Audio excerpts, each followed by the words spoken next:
War felt more like a tank. He's the point from which everything else reacts, whereas Death, I think, deals with situations in ways that are unexpected, more fluid. We wanted a character that felt more agile. And honestly, I think it's a lot more fun to move around on the battlefield than it is to just stand there and take the shots. I mean, it's fun to feel like a tough guy, but we think we got enough of that with DS1. In general, Death just has more of a rock star feel about him. He doesn't wear as much armor. Instead of a big, giant sword, we went with something that was a little bit more expressive, that we could have more fun with, that felt a lot different. So we split it into a pair of dual scythes that will merge together over the course of the combo and form a single weapon, depending on which hit you're on. So presentation-wise, there's a lot more going on because the weapon is actually changing shape. And you've got your Wrath abilities, just like in DS1. You've got your melee combat, and you've got your secondary weapons. Now, all that is returning in DS2, but with the additional loot, you can now choose which avenue you want to be the most expressive.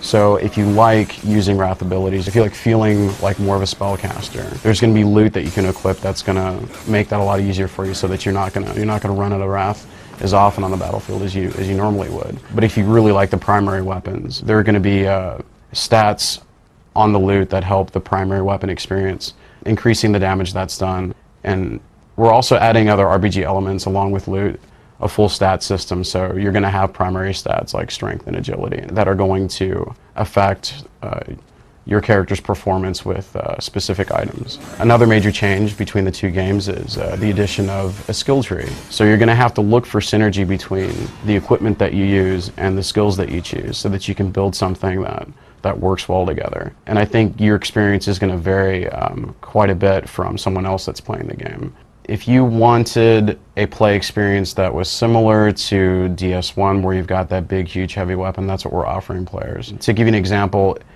because we also have loots, we may choose to support a heavy weapon experience by mitigating impact animations or giving additional defense or doing something so the player doesn't feel like they're as vulnerable as they normally would be while they're swinging a slower weapon. So you're going to have to look for pieces of equipment that support that particular play style, because it may not function that well on its own. You're going to have to piece something together from multiple components. And maybe players, you know, that are better at avoiding damage altogether can focus on gear that augments Death's ability to actually do damage. But if we do that, are we going to end up making the game too easy for those players? So it's going to be tough.